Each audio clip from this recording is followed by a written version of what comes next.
Chapter 24. Then Joshua summoned all the people of Israel to Shechem, along with their elders, leaders, judges, and officers. So they came and presented themselves to God. Joshua said to the people, "This is what the Lord, the God of Israel, says. Your ancestors, including Terah, the father of Abraham and Nahor, lived beyond the Euphrates River, and they worshipped other gods. But I took your ancestor Abraham from the land beyond the Euphrates and led him into the land of Canaan. I gave him many descendants through his son Isaac. To Isaac I gave Jacob and Esau. To Esau I gave the hill country of Seir, while Jacob and his children went down into Egypt. Then I sent Moses and Aaron, and I brought terrible plagues on Egypt. And afterward I brought you out as a free people. But when your ancestors arrived at the Red Sea, the Egyptians chased after you with chariots and horses.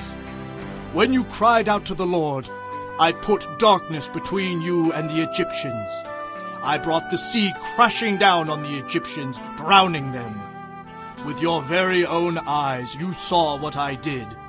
Then you lived in the wilderness for many years. Finally, I brought you into the land of the Amorites on the east side of the Jordan.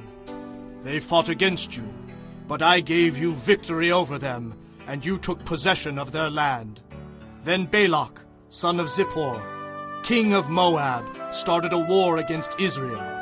He asked Balaam, son of Beor, to curse you, but I would not listen to him. Instead, I made Balaam bless you, and so I rescued you from Balak. When you crossed the Jordan River and came to Jericho, the men of Jericho fought against you. There were also many others who fought you, including the Amorites, the Perizzites, the Canaanites, the Hittites, the Girgashites, the Hivites, and the Jebusites. But I gave you victory over them, and I sent hornets ahead of you to drive out the 2 kings of the Amorites. It was not your swords or bows that brought you victory. I gave you land you had not worked for, and I gave you cities you did not build, the cities in which you are now living. I gave you vineyards and olive groves for food, though you did not plant them. So honor the Lord and serve him wholeheartedly. Put away forever the idols your ancestors worshipped when they lived beyond the Euphrates River and in Egypt. Serve the Lord alone. But if you are unwilling to serve the Lord, then choose today whom you will serve. Would you prefer the gods your ancestors served beyond the Euphrates?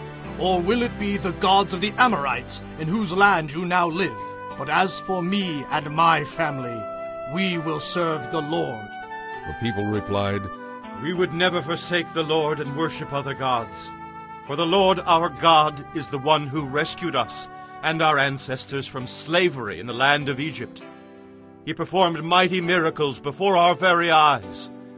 As we traveled through the wilderness among our enemies, he preserved us. It was the Lord who drove out the Amorites and the other nations living here in the land. So we too will serve the Lord, for he alone is our God." Then Joshua said to the people, "You are not able to serve the Lord, for he is a holy and jealous God. He will not forgive your rebellion and sins. If you forsake the Lord and serve other gods, he will turn against you and destroy you, even though he has been so good to you." But the people answered Joshua, saying, "No, we are determined to serve the Lord." "You are accountable for this decision," Joshua said. "You have chosen to serve the Lord." "Yes," they replied. "We are accountable." "All right then," Joshua said. "Destroy the idols among you, and turn your hearts to the Lord, the God of Israel." The people said to Joshua, "We will serve the Lord our God. We will obey him alone." So Joshua made a covenant with the people that day at Shechem, committing them to a permanent and binding contract between themselves and the Lord. Joshua recorded these things in the book of the law of God, as a reminder of their agreement. He took a huge stone and rolled it beneath the oak tree beside the tabernacle of the Lord. Joshua said to all the people, "This stone has heard everything the Lord said to us. It will be a witness to testify against you if you go back on your word to God." Then Joshua sent the people away, each to his own inheritance. Soon after this, Joshua son of Nun, the servant of the Lord, died at the age of 110. They buried him in the land he had inherited at Timnath-serah, in the hill country of Ephraim, north of Mount Gaas. Israel served the Lord throughout the lifetime of Joshua and of the leaders who outlived him, those who had personally experienced all that the Lord had done for Israel.